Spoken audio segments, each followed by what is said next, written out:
Well, it's Groundhog Day. Again. And that must mean that I am Professor Robert E. G. Black, and this is the Groundhog Day Project. It's one of those infinite time loop situations you might have heard about. It's a thing where the same day keeps happening. Time.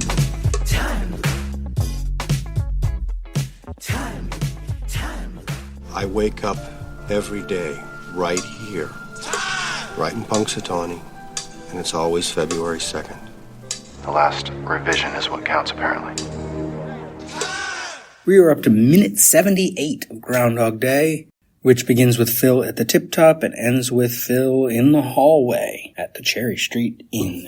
So, of course, we begin where we ended last minute, and I would point out it's a trick the movie has already tried to use before. It's a common editing thing. Take music from one scene and layer it into the transition from another. Kind of like at the beginning of the movie, getting out of the news footage. Wait, would that have been the opening shot if they hadn't filmed the news footage? The van? I guess it would have been. The news footage as Phil is with Kenny and Larry and everything, and then the camera pans over to the TV monitor, and on the monitor is the aerial footage of Pittsburgh.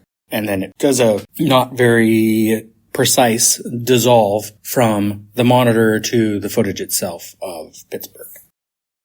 Here, we're getting music playing, and then that transitions in this minute to, what is that word? I almost said ambient, but I don't mean ambient. The word I'm looking for is diegetic. What is the word for music that is in the scene versus not in the scene? Again, diegetic, except I'm actually sort of getting it wrong here because both the music from the radio and the music from the piano in Mary's house are diegetic. It's only the transition between them that wouldn't be. Somebody listening, or probably several people listening, know exactly what word I'm looking for, and thank you. It's that. Everyone else, listen to them. Okay, so I cheated. I did go look it up because it was really bugging me that I couldn't remember the word diegetic. Diegetic music is music that is happening in the scene. Like later at the banquet, they are playing music on stage in the scene, so we should hear that music. In the tip-top here at the beginning of this minute, Phil hears that music, presumably coming from the radio on the shelf in the background. But as I pointed out last minute, the sound design is actually slightly wrong for that. There is a different quality to the way the music should sound to indicate it's coming from that radio versus this sounds like score. And through this minute, it changes a little bit to have a slightly different quality because this music that Phil is hearing on the radio at the tip top apparently is coming directly from Mary's house, which doesn't make any sense to me. Unless, I complain about this not sounding right for the radio, unless we are supposed to assume that somehow Mary's house is right behind the tip top, but it can't be because we've seen the front of the tip top and where it is relative to the town square, and we've seen the side of the tip top and where it is relative to the town square and the side street that's going north. I forget the name of these streets. So there's no house there. We know this is in not a residential area, the tip top. So this is just a weird transition in which we are supposed to assume the music on the radio and the music that Sue, the student, is playing are identical. Which, good for Sue. It means she's really good at what she's doing. But it's also a really interesting coincidence that the exact piece of music that Phil heard on the radio at the tip top, when I don't know that they regularly have music on at the tip top, happens to be the music that Sue is playing when Phil goes to Mary's house for the first time. I think we can't assume, by the way, that this is the first time he's going to Mary's house. The quality of the dialogue, the way things are said, it doesn't sound like Phil is saying lines he has remembered from yesterday. He's just showing up. We are on, by the way, this is the 29th iteration of February 2nd that we have seen in the film. Minimum count. We're going to get into day count in this minute and into the next few, because all this piano stuff freaks people out. They're like, how long does it take to learn piano? And people have different estimates about that. Phil doesn't learn to play piano. Or at least the film doesn't really tell us that. It does. It is a safe assumption to think that Phil has really learned how to play piano. But also, we don't know that he doesn't have any experience playing piano. We don't know how good he is at learning it. the film has shown us directly that he has a great memory. I don't play piano, but I assume there's a lot of mental memory involved, but also sort of muscle memory and physical dexterity that the movie can't demonstrate for us exactly with Phil. Technically, he can't gain muscle memory. So the only way he can learn how to play piano, the only way he can learn how to carve the ice sculptures is with his brain. Like, there's no muscle memory building because when the time loop resets, his muscles are resetting. Well, as far as we know. We don't actually know that. No, we do. We know his body resets because when he dies, he's awake again in the body he had before. He has experienced dying. So the film isn't giving us any indication that somehow they're going for like what's that movie? Freejack? Is it Freejack? Where they grab the people from the future are grabbing... Wait, am I conflating the plot of Freejack with the plot of Millennium? Or do they have the same plot? They grab people out of an accident just before they die. In Millennium, they pull people out of plane crashes before the plane crashes to bring them to the future because they need the breeding stock, I believe, if I remember. I've only seen Millennium, I think, once, and it was way back when it was new. Same with Freejack. I've only seen it once, and it was way back when it was new. Freejack, I believe, involves a rich person trying to steal a body to put himself into by snatching that body out of a car that is in the process of crashing. I remember that. I don't remember what else happens in that. I don't remember what all else happens in Millennium. But there's no indication that Phil's body is getting rescued, like, as the truck crashed down into the quarry, that the universe grabbed Phil's body and shoved it back into the beginning of the loop. I don't think that's it. Apparently past me was forgetting that in minute 66 and 67, we see Phil's dead body, and Phil is not in it.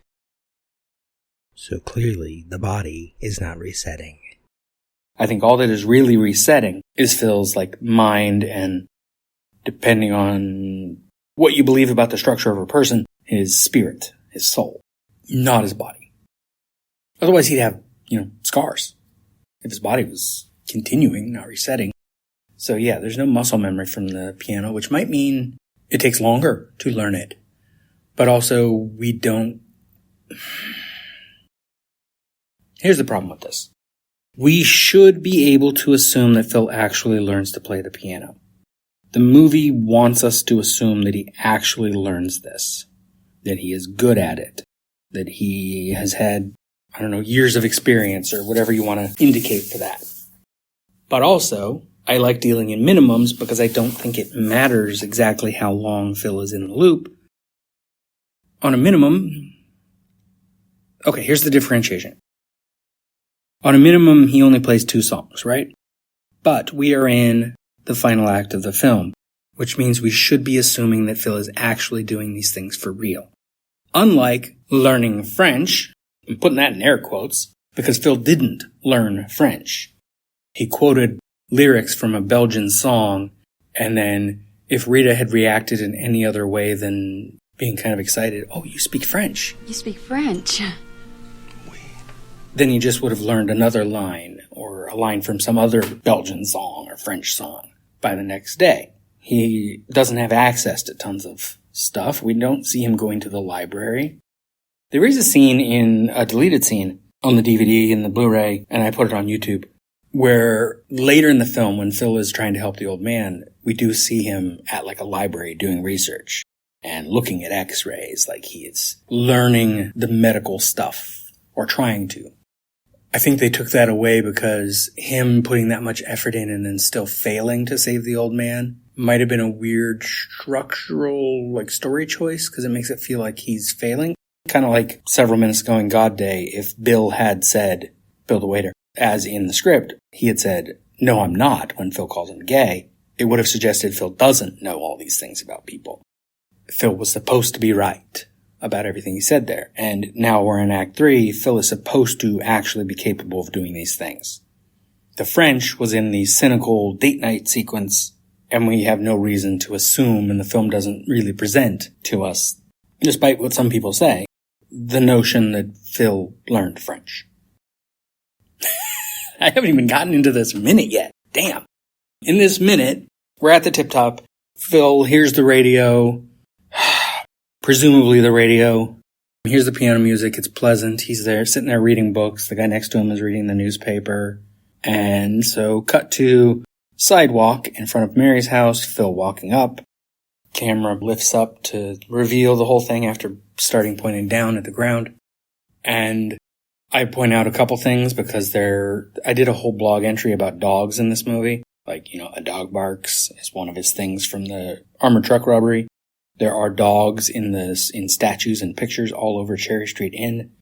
Mary's house has a dog decoration on the mailbox. And when a piano student stops and gets kicked out, a dog barks. So there's a dog in Mary's house as well, apparently. So Phil goes to the door. This house, by the way, is just like a block north of the Cherry Street Inn. It's on that street we have seen a couple times in the movie already. And that street that we see at the last shot of the film is looking up this street. It's up there. It's on the left. And the tree where Joey falls and Phil catches him is like one house over from Mary's house, I believe. It's like right there. It's really close. And these are both things that Phil would probably pass on some random day. He might not have even had to find out where the piano teacher is by word of mouth. He may have heard piano music coming from there at some point. He might have seen a student going in or coming out. The kid falling from the tree, he probably didn't accidentally see, but he does see that kid at the hospital, so he could check, okay, where did you fall? When did this happen? And so he knows to go catch him. See, but now I'm getting into other minutes when it should be on this one. He goes to the door, he rings the bell. Meanwhile, the piano music is going in the background, and it does sound a little more like it is diegetic here, in that it is coming from inside the house, and the volume is different than what it was a moment ago.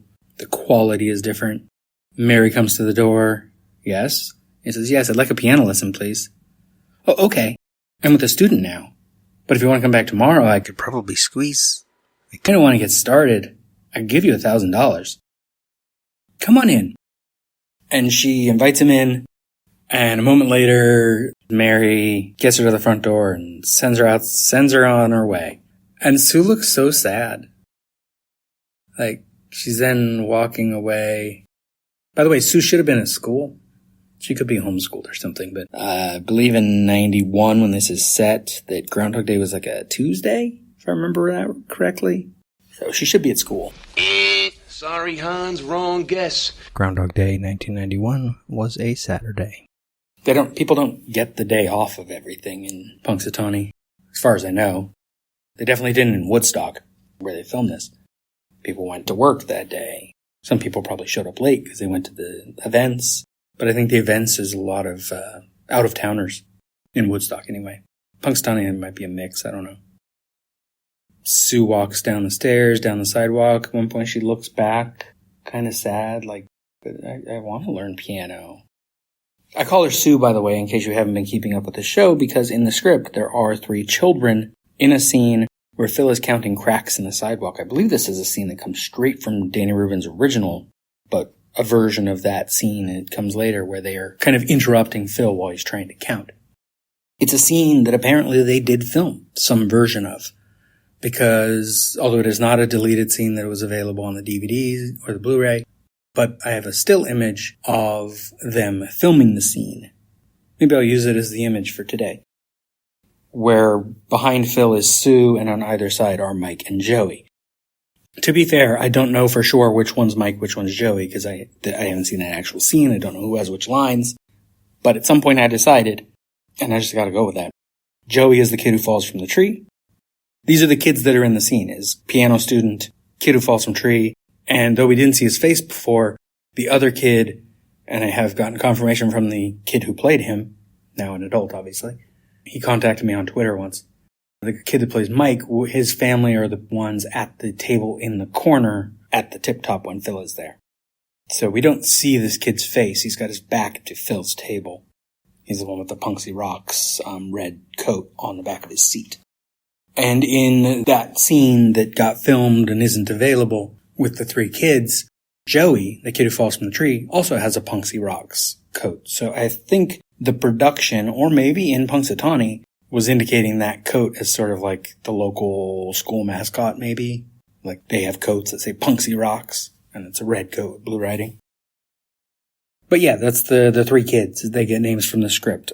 So many of the characters in this movie have names that you wouldn't expect. Mrs. Lancaster's first name is Florence. That comes from Reuben's original, I think. Though in the musical, they give her a different first name. I forget what it is, but it's not Florence. Even though Reuben was involved in writing the musical and should have, if not remembered, should have checked. Hell, they could have read my blog. They were working on the musical at the time I was writing the first year of that blog. We know Nancy is the first woman that our protagonist, Phil Connors. Phil Connoring is what I would call it, or what I called it in the blog, where he gets information, uses it the next day to exploit something. His French maid date the next night is named Lorraine. She gets a name in probably the final revision, I think. But a lot of the final revision comes straight out of the third revision, and a lot of that comes straight from the second revision. The biggest changes come between Reuben's original and the second revision. And there is a first revision that is not available. As I pointed out, I think last episode, since recording these, I have learned that there is a copy of that first revision available. It appeared in Scenario Volume 1, Number 2 in spring 1995, which you can find a PDF of that issue online. Thank you to Twitter account Phil Connors with 2 Z's has been reposting and liking every post this season and keeping up with the show. Thank you very much. And they were the one who pointed out that this was available. I hadn't found it when I was working on the blog. Maybe it wasn't available then. Maybe I just didn't find it. I don't know. But it's available now. Scenario Volume 1, Number 2, Spring 1995. Had the entire first revision of the script, which is an interesting mix. I haven't read the whole thing, but it's an interesting mix of Reuben's original and the second revision with Harold Ramis' involvement. I wish I had time to really explore it, because it means a lot of the changes that end up in the movie, because as I said, final revision is largely based on third revision is largely based on second revision, and as it turns out, second revision is largely based on first revision. Get rid of all the structural stuff with starting in media res, get rid of the voiceover, cut out a few scenes that they weren't going to use, and it means a lot more of the script is coming from Reuben and not from Ramis, which is interesting. It was Reuben's second draft, and he says it kind of sucks. It's just him making some tweaks to the original. The original is available in his book, or his ebook. I wish they had a physical publication for that. His ebook, How to Write Groundhog Day. And then I have PDFs of the second revision, third revision, and final revision.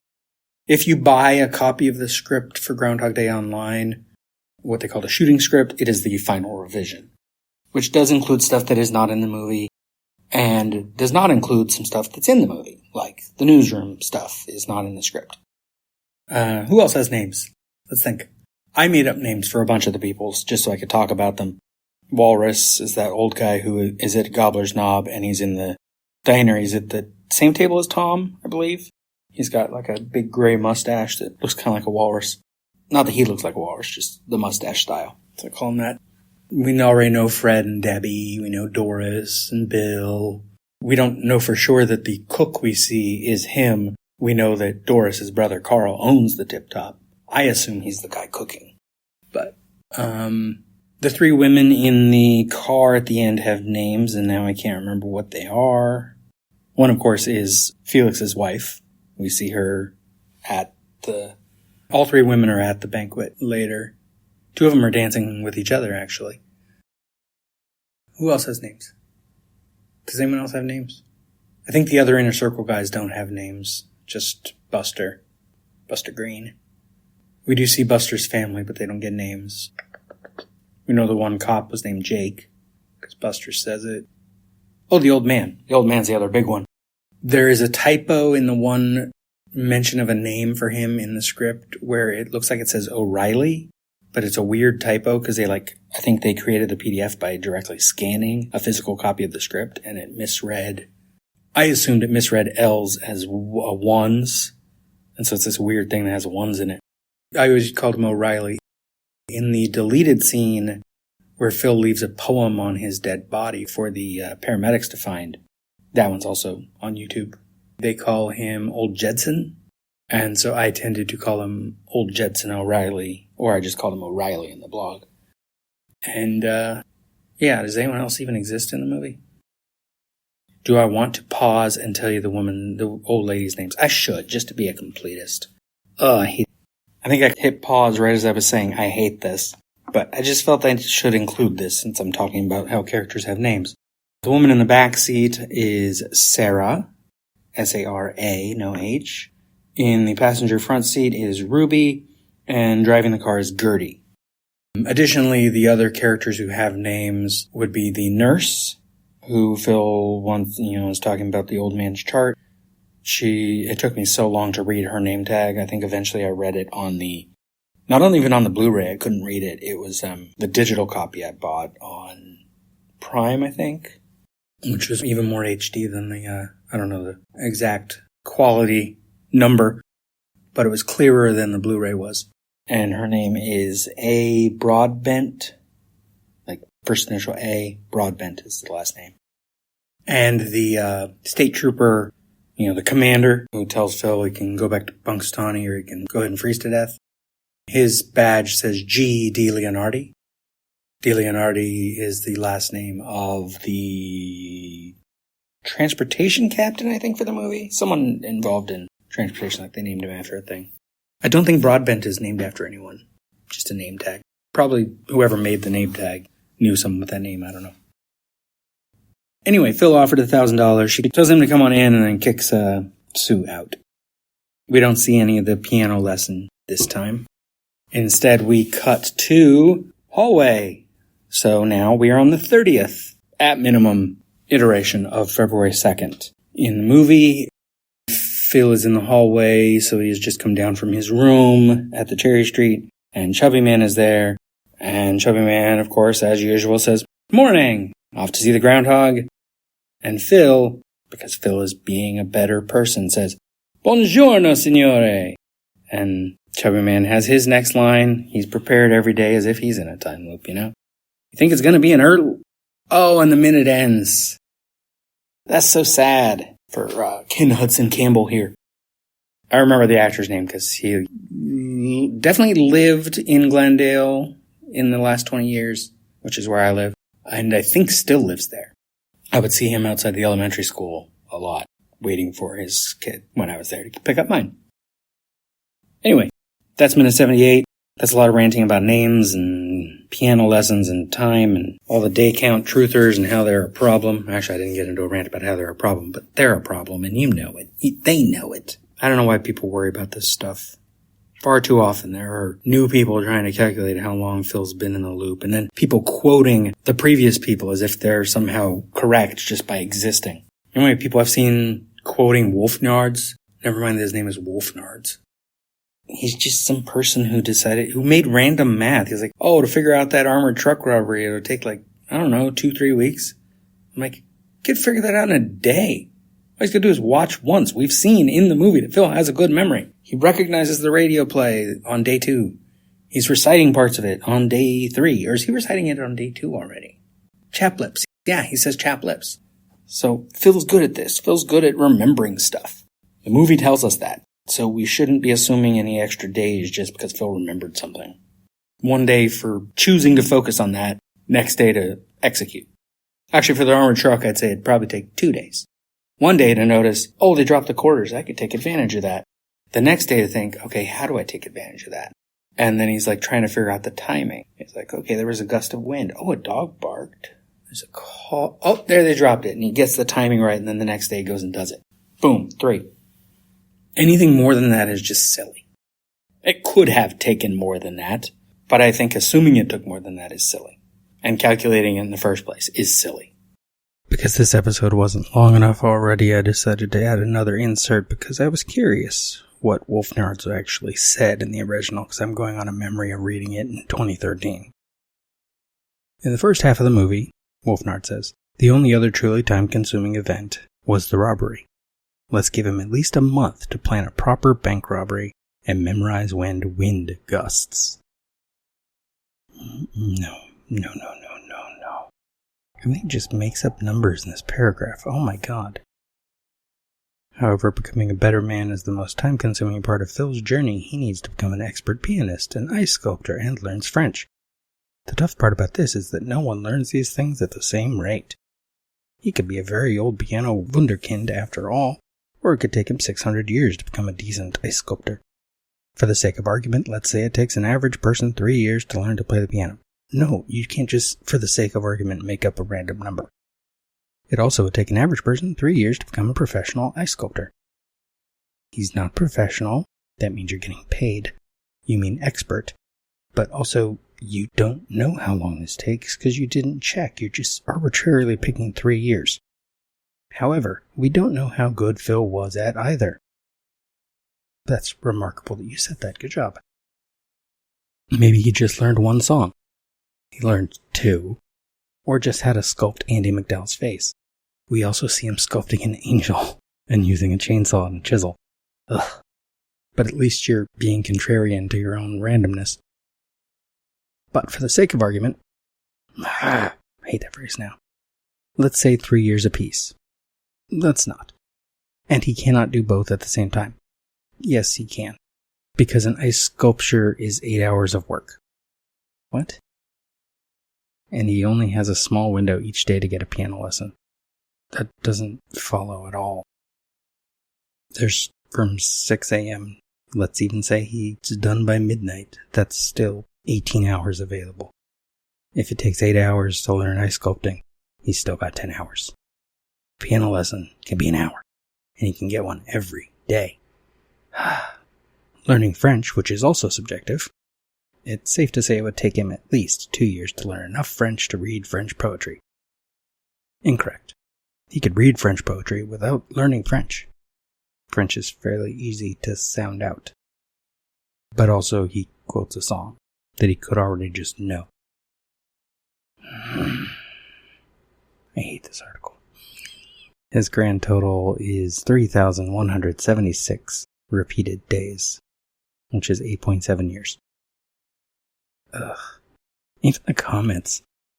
Someone whose account name is a renowned Harvard statistician. Yeah, sure. Said, "You are making a very basic mistake, one which we professional nerds have long since moved past, and that is that the daily window in which a person may take piano lessons is widened considerably by the application of money." What is the first part of that sentence even doing? One which we professional nerds have long since moved past? Like there's a whole bunch of people doing this? I mean, yeah, there are, but not together. As you no doubt recall, Mr. Murray gains entrance to the piano teacher's home at the expense of young people by offering an incommensurate sum. Just using a fancy word to pretend you're fancy. Therefore, he could obtain significantly longer than standard lessons. Therefore, he could master the piano in 7 months. How did you come up with 7 months? If he and the piano teacher made out during these lessons, he would also simultaneously be learning French. Is it supposed to be funny? I don't... Anyway, so my advice to you, go be silly. Actually, between today's episode and tomorrow's episode, I want you all to go watch Groundhog Day and try to guess how long was Phil in the loop and get back to me. And then to each of you who respond on social media, I will try to say, fuck you. It doesn't matter. You were gonna say that. This has been a production of Lemming Drops Studio. You can find links to more at lemmingdrops.com or join the Facebook group Lemming Drops Studio Tour. Also, you can support all my shows at patreon.com/lemmingdrops. What is wrong in the end which never comes? Or which comes again and again, lapping, like waves. Since the Big Bang set everything in motion, everything that happens in this universe has to be the way it is. Particles unfolding the way they're destined to. How do you sleep at night? You've never seen Groundhog Day? Yeah, you know Groundhog Day is not a documentary. Remember when Groundhog Day was just a movie?